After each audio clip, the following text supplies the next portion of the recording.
Hello everyone, welcome to the episode 55 of Solid Saturday. The guest we have today, Luciana Faulhaber. She is a first generation Latin American actress, activist, and filmmaker. Born and raised in Rio de Janeiro, Brazil, Luciana came to US with an academic scholarship to study at Fordham University, where she graduated summa cum laude and later continued her education in international politics at Columbia Graduate School. Now a working actress based in Los Angeles, Luciana has acted alongside the actors like Robert Downey Jr., Sir Ben Kingsley, Jennifer Lopez, Ted Danson, and Justin Chambers, to name the few. She produces, writes, and directs original content as an outlet to provide opportunities to emerging artists of all cultural backgrounds. Her first feature, Don't Look, received 6 reward nominations and 4 wins in the festival circuit. Luciana is currently working on set of 4 short films and bring the light to the social issues to raise consciousness and a docuseries about female empowerment and a sexual revolution in the United States. Luciana also works as an influencer using her platform to discuss issues of equal pay, immigration, and overcoming hardship. So let's just welcome her and hear more about her career journey. How did she find her area of interest and managing to lead that? So welcome, Luciana. Very happy to have you on the show and really appreciate all your time and consideration being on the show. Of course. Thanks for having me. Thank you so much. And moving towards our first section is about passion or interest. So how did you find your interest in content creation, acting, directing, and filmmaking? You are like handling multiple roles. So what steps did you take to pursue that passion or the interest? When I first started acting, my teacher at the time told me that if you could do anything else of your life, just go ahead and do it because acting is really difficult. And at the time, I really didn't understand what he meant by that. But today, after I've been doing this for 10 years now, I realize that it's because I think your passions in life kind of choose you. Uh-huh. And it becomes a career, it becomes a life path, it becomes part of who you are in a way. And I think is the same with this industry. I started as an actress. I love it, still what I do primarily. But my passion is really for telling stories, and there are so many stories that are not being told. And that's when I started to produce and direct and do other parts of telling stories. So it just kind of evolved naturally. I like to create projects, and be it film or TV or theater, really, that really just express some kind of cause or feeling that is universal but yet so specific and so particular.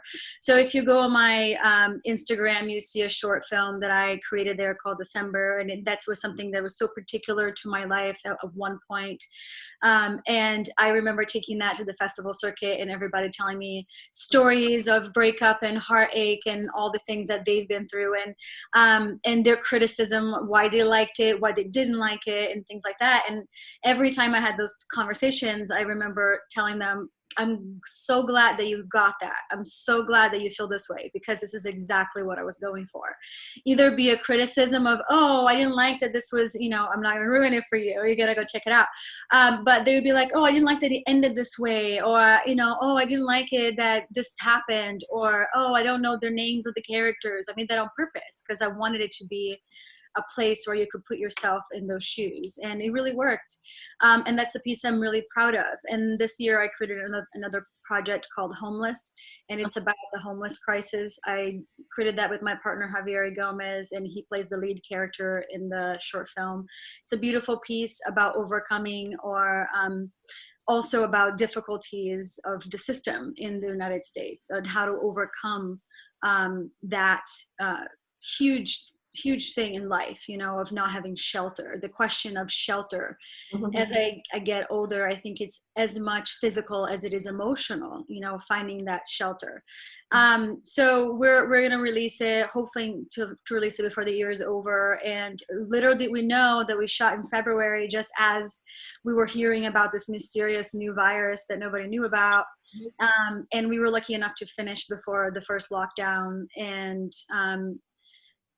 you know, it's even more pertinent now, even more important now, this question of shelter and homelessness and belonging in general. So it's I think we got lucky in that sense, that now out of the blue we have something that is even more specific to this time. So keep an eye out for that one. So I've been trying to make projects that have meaning to me, um, as well as that they're fun. You know, when you get to be an actress, you get to tell someone else's story, which is such a gift. But it's also nice to be in a place where I can highlight things that I find important. Mhm. Yeah, that's great actually. And we will explore more about the initiatives that you are part of. You already mentioned a couple of, and those are really great. Sounds great to me. And we will explore more about it in the latter section. So before we come over to that, we have the second section, which is for questions from the audience. So the first question that I have is, what challenges did you come across being person of a color in America, and how did you overcome those? I would say there's only challenges. Unfortunately, it's really difficult. I think being a woman in a professional environment is difficult in any profession. So, you know, I am a big advocate of helping other women, supporting women, trying to open doors if I can to anybody that's coming alongside me or behind me. Uh-huh. I always joke that I didn't know that I was brown until I moved to America. You know, growing up in Brazil, we were all kind of the same. You know, some people are darker, some people are lighter. I remember the year, my last year of college there. I remember reading the census, and people self-declared 855 different shades. You know, so that's just kind of where I come from. It's a melting pot of, we're kind of all the same, or we're kind of not. So it wasn't something that we discussed growing up. I haven't been living there for many years, and as what I hear now, that's a discussion of race is in ethnicity is something that is happening there as well. But growing up, I didn't have that sense. Everybody I knew was brown, and we would never really questioned whether or not we were of a particular color or another color. Mhm. So it was never something that was brought up to my attention until I moved here. And once I moved to America, I encountered a lot of prejudices like, oh, your first language is not English, you can't study this. And I'd be like, what do you mean? Like, what are you talking about? That doesn't make any sense. Or like, oh, you know, in the entertainment industry, oh, you're Latina, you can only play Latino roles, you know? And I'm like, but what do you mean? Why can't I just be the girl who falls in love and then falls out of love or whatever? Like, it doesn't make sense. Brown people do that too. Mhm. So there was these nuances of culture that I definitely am still learning. You know, as somebody who grew up in Latin America, I Mhm. hug and kiss and cuddle my friends and their kids and puppies and everything that I can. And you know, this lockdown has been difficult because this is not something we can do now, and I find myself really missing that connection that is not just in the presence but also physical. Even when I do see my friends, Mhm. you know, and I'm sure you experienced something similar, but it's like, I want to hug you, but I can't. Oh my God. Yeah, Hi. that's true. And there's that overall kind of sadness, you know, happy that we're all here and we're healthy, but also over like, you know, underlining sadness of what would be like life going forward, you know. Mhm. Yeah, So so I think we're entering a whole new life of challenges for work and for living. So we'll see what that brings. yes, maybe this situation will brings out all those norms, which are like very, which should not have any importance in the culture.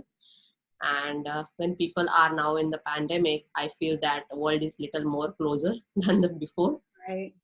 So yeah, hope for the best. So moving towards the next question from the audience is, what's the difference being in front of camera and being behind the making? Ooh, that's a good question. Everything is different. Being in front of the camera, I always think of it as such a gift. Mhm. You are part of the process, but you're not part of the planning of the process. When you're behind the camera, there's so much time and effort and challenges that go into planning and putting something together, from the people that you're choosing, from the writing that you're editing, for the team of collaborators and creators, for opportunities. As a producer, I always joke, because when I moved here, my mother was like, don't ask favors to people, don't ever ask for anything. And then I moved here and I realized, oh my God, if I don't ask for anything, I'm never gonna do anything. Like, you have to ask, you have to tell them I want this, you have to tell them. And I'm still learning that on my personal life, you know, how to voice those needs. And but I grew up in that sense of like, no, you don't ask for help, you don't ask for favor. If you need something, you go get it yourself. And once I started in this business, and when you're producing something, it's all but favors. You know, it's all like, please, can I shoot in your house? Please, would you do this for only this much money? I know you work so much more. Please, would you stay another hour? Please, would you help me with this? And, you know, I feel like I say please so many times a day. You know, even today I'm working on a new project and I need help with a musician. And I just spend half of my day today reaching out to people and say, hey, would you be willing to do this? Would you help me with that? I'm trying to show this other thing. And I'm so lucky that I have a group of people, of creative people around me that are really willing to help. But it really takes that. It takes building, and I say for in front of, in behind the camera, it really kind of takes building a tribe, building a group of people that you mesh with. And a lot of people talk about like, oh no, I keep my personal life separate from my professional life. And you know, I'm someone who knows the lines very well. You know, I know if you're my friend, but we're working together, then we have a professional behavior in this space, but we can go grab margaritas after and be a whole different conversation. That's just who I am. Like, the way I live my life is like, I spend so much time at work or trying to work or planning for work that I want to be doing that with my friends. I want to be doing that with the people that I care about. So that's my advice. Find friends that are talented and excited and willing, and create the things that you want to create, be it a piece of furniture or, you know, whatever it is for you. So it's just more time consuming. And as an actor, once the shooting is over, I go home and I ask the producer, the director, the writer, so how's it going? Do you have any updates? I'd love to see something. But as the creator, the work really continues, and it might even at some points harder to do the post-production work than it is to even do the initial planning, not just the shoot. So the post-production usually takes a lot of time or a lot of money, depending on what you have. So if you don't have money, it takes a lot of time. If you have a lot of money, then you can get it finished real quickly, but you have to put all that money into it. And it's really when I say that when you create something, you create it 3 times. Once you write it and plan it, and then a lot of things go wrong. And then when you shoot it, and then you have to kind of think on your feet and solve those problems, and that will generate a different product than you originally planned. And then when you sit in that room and you start to edit, and you start to realize with your partners that are joining that part of the process, that maybe what you shot wasn't what you wrote, and then maybe you missed something that you needed, and how you're going to fix that. So, you know, there's another language there. And I think that's the same with interactive relationships, right? Like, you can be saying something to someone and they're hearing something else based on their experience. And then you sit together to discuss that conversation, and you realize that you both had a completely different story about what was happening. So creating something from the writing to the finished product is kind of like that. You know, you think you're saying something, then you look at the footage, the camera understood something else, and then you sit with that material and you try to create a conversation between those things that have the meaning that you were hoping you would have when you first started. Yeah, that's great. And thank you so much for sharing the details. Of course. And hope that, answers the audience questions as well. So moving towards our next question is about a success story. So what is success story or being successful in this particular field means to you? I like always these questions about what does it mean to be successful, because I think that is something so different for everyone, right? It could mean, oh, I want to be famous, I want to be rich, I want to be on a show. Success for me is just to work. I want to be working consistently every day, just like somebody goes to an office. I want to be going to a set, and or be it on as a creator, be it as an actor, any part of that process makes me happy. I think it helps me tell a story. You know, I think about growing up in Brazil and how people they might live in not such a nice place, but they have a TV. Everybody has a TV. Mhm. And growing up in the 80s, 90s, it was like the new radio. Everybody had one, and it was so impactful to me growing up to see how does that change the culture and how does really affect the way people interact. And there was the babies who were born during a telenovela, and they have all the same names as the lead of the telenovela, and like it starts from that one small thing to a couple of years ago when Brazil has their first gay kiss on TV on like the 8 p.m. telenovela, and the whole country stopped. Which is so interesting, that how those creative endeavors are so socially impactful. And this is why I really started to love what I do. It was about really, it could make a change, it could make an impact beyond making me happy. So I think when you think of success, the first thing for me is, am I doing what makes me happy? The second thing is, am I doing it with who makes me happy? And the third is, am I living the life that I want to live? Let it be where I want to live, and the financial conditions that I want to live. So that to me is success. But I always encourage people, I always say, don't let my measure of success be your measure of success. I definitely think we are all able to get all the things that we want. We just have to go out and try as hard as we can. Yep, yep. And that's very best advice to have, irrespective of whichever field anybody's trying to gain the success. And success is always like, you can't measure the success. Maybe you can just think about your happiness being in that field, and you can say that you are successful. It is not a measure of money as well. So thank you so much. And moving towards our next section is fun segment, which we introduced since couple of episodes, and some of the guests really liked it. So I'm going to give you 3 words, and you have to tell me what comes to your mind immediately. As you are the content creator, I'm just looking for kind of a abstract content. What comes to your mind? So are you ready? Okay, let's do it. So the first word is equality. Hard work. Hard work. Okay. Second word is change. Needed. And then the third word is you are a lot more involved into those initiatives, which is social issues. Important. Important. Yeah. Thank you so much. You did really great, actually. Thank you. I was overthinking. I was like, just say the first thing that comes to your mind. Yeah. So.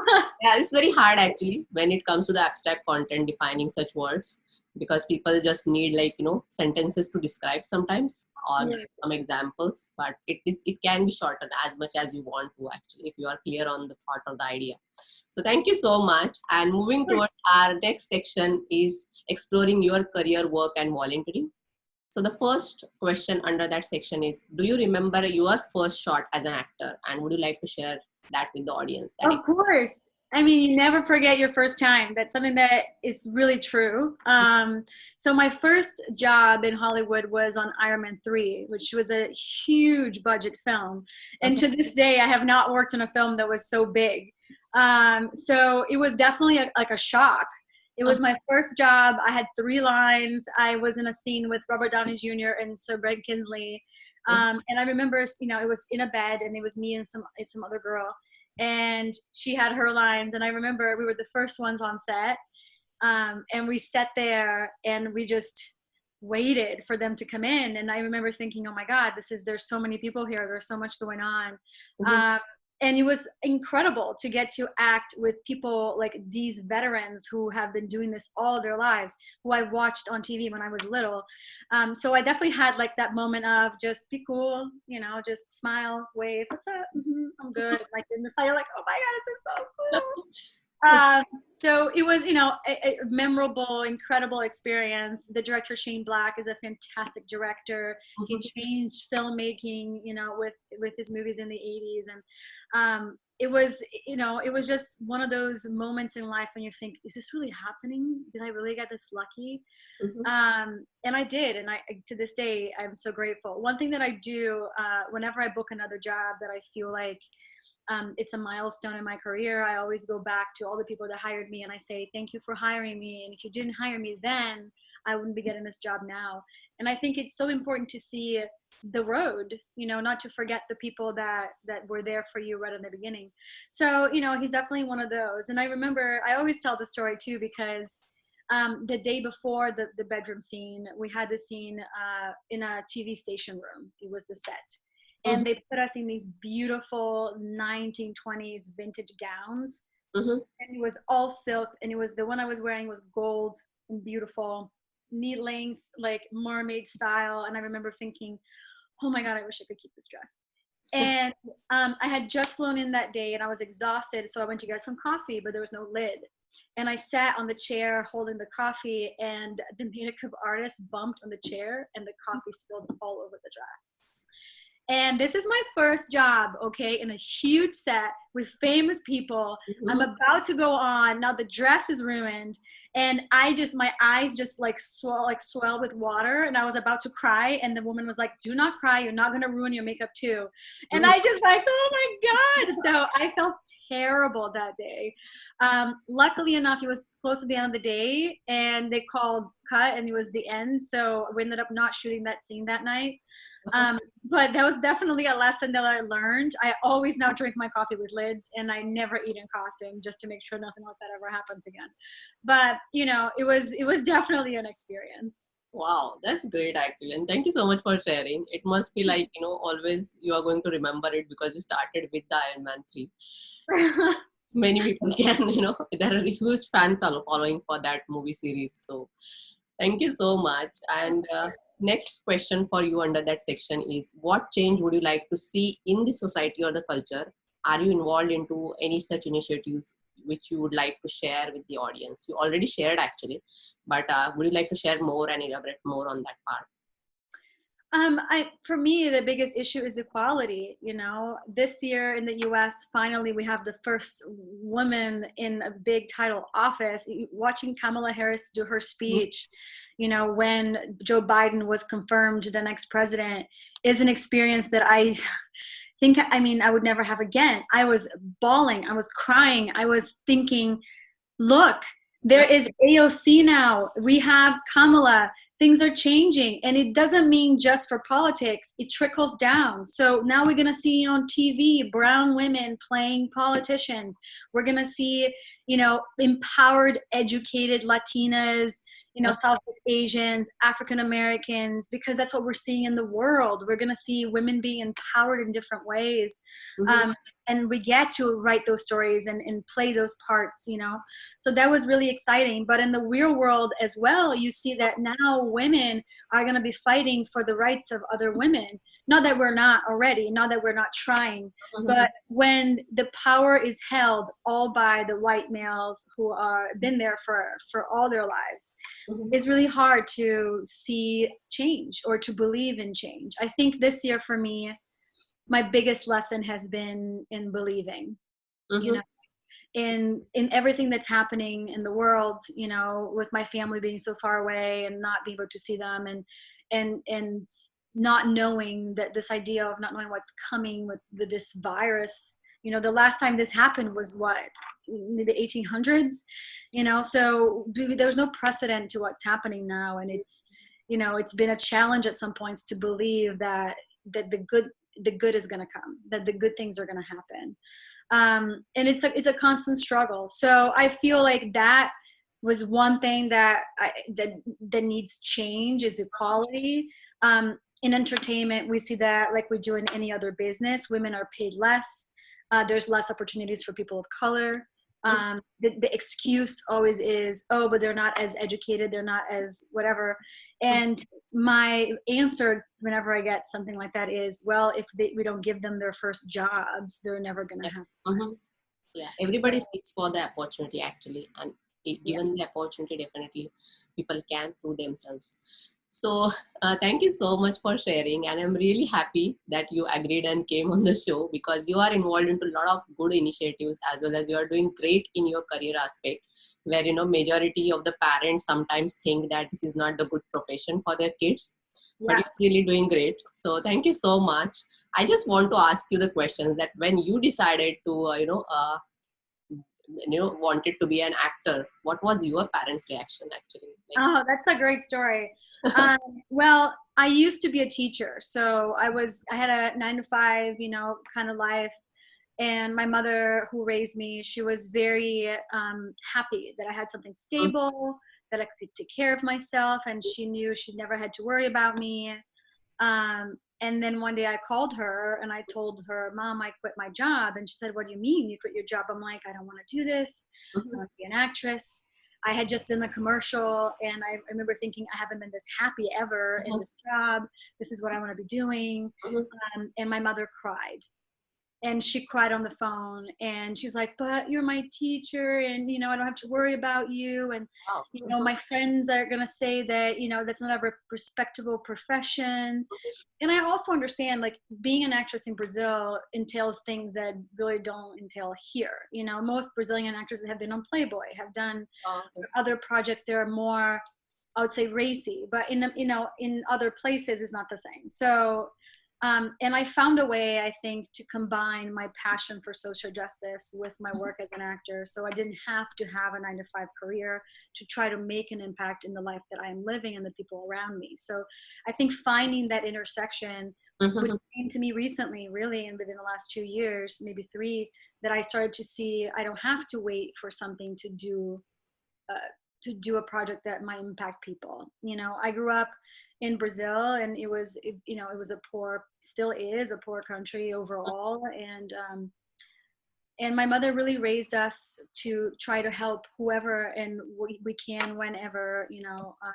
So that really stuck with me, and I think it's really a part of my wanting to create change for a larger group of people than just myself. So when I told her, she started crying, and I was like, Mom, I'm sorry that your friends are going to say things, but I'm really not concerned about living my life so that your friends don't say things to you. And she started crying some more. And then I think then what she really meant came out, which was, well, I didn't have to worry about you. And now I'm going to have to worry about you all the time. And you're not even close. I can't even help. So that was when I was like, oh, I understand now where this is coming from. So it was a moment for sure. Now she's one of my biggest supporters. Whenever I tell her, Mom, I met a boy, and she's like, does he know you have a career? Does he know you're busy? It's nice to see how those things have flipped, and whenever I feel like I lost belief, and she says to me, no, things are going to be fine. Just have faith. You have to believe. And it's nice to hear. At the same time, it's like, I feel a little pressure, like I want to succeed for her, but at the same time, it's like, it's nice to have the people who know me the most really believe in me. So yes, and you're doing great actually, because you're not only stick to acting, you are learning all the aspects of it, and you're doing great, because content creation and creating something unique is something that industry always demands, to come up with something, and you are mixing up both content creation plus the social impact, which is giving back to the community as well. So you're doing great on that front, and your parents must be proud of that. So thank you so much. And moving towards our next section is about tips and advice. You already mentioned actually your story about how you landed up into the acting, and how you convinced your parents as well. So any tips or advice would you like to give to the students or the professionals who are trying to pursue their passion in this specific field and looking for growth, and considering this as a long-term career for them? I don't know about advice. I feel like who am I to give people advice? And I feel like when I have asked for advice, most of the time it wasn't good. I feel like the best advice is when you don't ask for it, and you can pick up those little pearls of wisdom from people who are doing what you want to be doing. But if there's one thing I would say is, anything you want to do in life, just don't give up. Just don't listen. And I know saying, oh, don't give up, work hard, like it's something that we hear a lot, but there's going to be so many people that are going to tell you you can't do it. So many. There will be more people telling you you can't do something than people who are going to encourage you to do it. And the truth of that is that it has nothing to do with you. It has nothing to do with your ability to do something, with your access of doing something. 99% of the time, those people telling you you can't do it, you won't do it, that you're going to suffer or whatever, are people who are not living the life that they want to be living. is the people who are too scared to quit their jobs, quit their marriages, tell whoever they love them or whatever. So it gives them validity to tell you not to do something. So don't listen. Yep. And if you get to a point that you realize this is not for me, it's okay to change your mind too.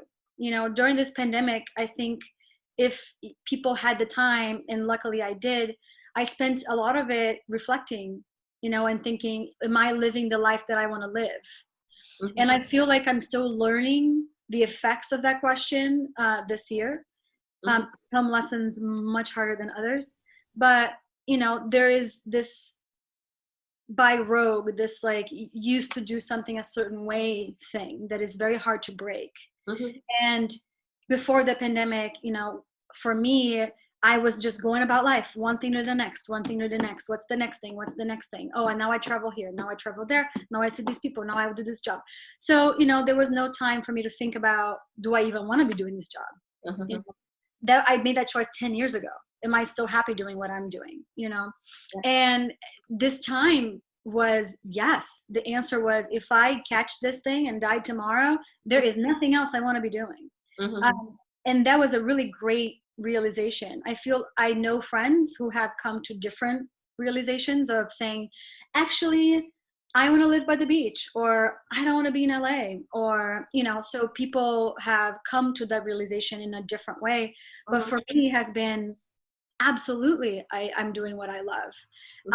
And I think that's important too, to realize down the line, and I know it's hard because if you spend 10 years doing something, now that's part of who you are, and to say to yourself, I'm not this person anymore. Sometimes it's hard, and I think I came to the realization of many other things that I am not anymore through this process.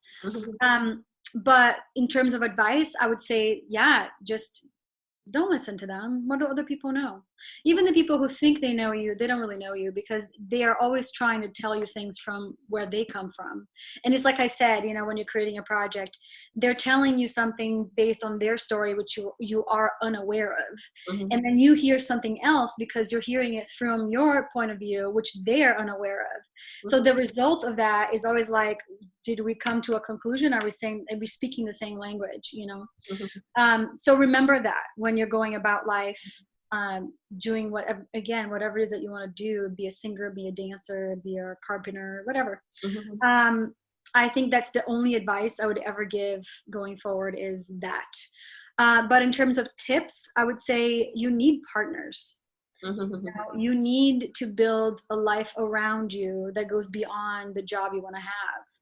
And the best way to do that is to do that job with the people you like, and then hopefully you will love them. I got to do a project this year, and I met so many people that I now call friends.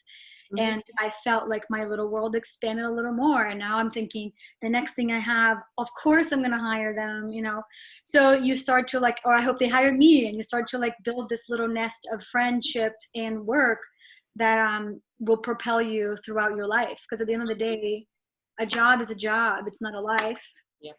So make sure that you don't lose track of that. Yes.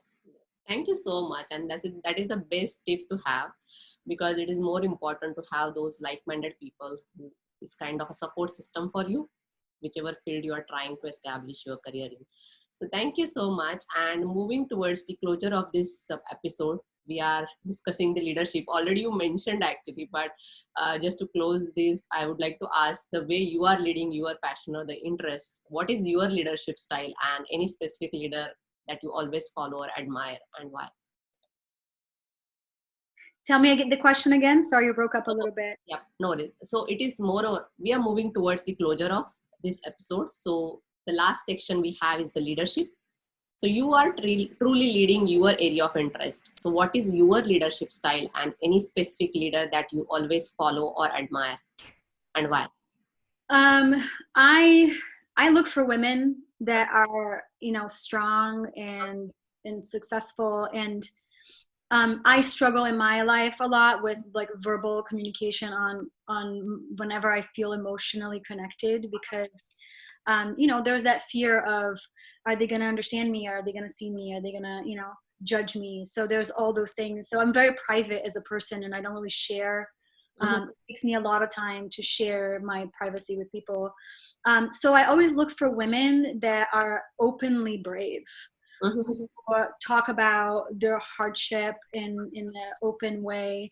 I've read a lot of books by Rachel Hollis. I love her voice. I think she's someone who empowers women and at the same time is so painfully honest about the stuff that happens to her life, Mhm. in the hopes that that will help someone. I'm a big fan of Michelle Obama.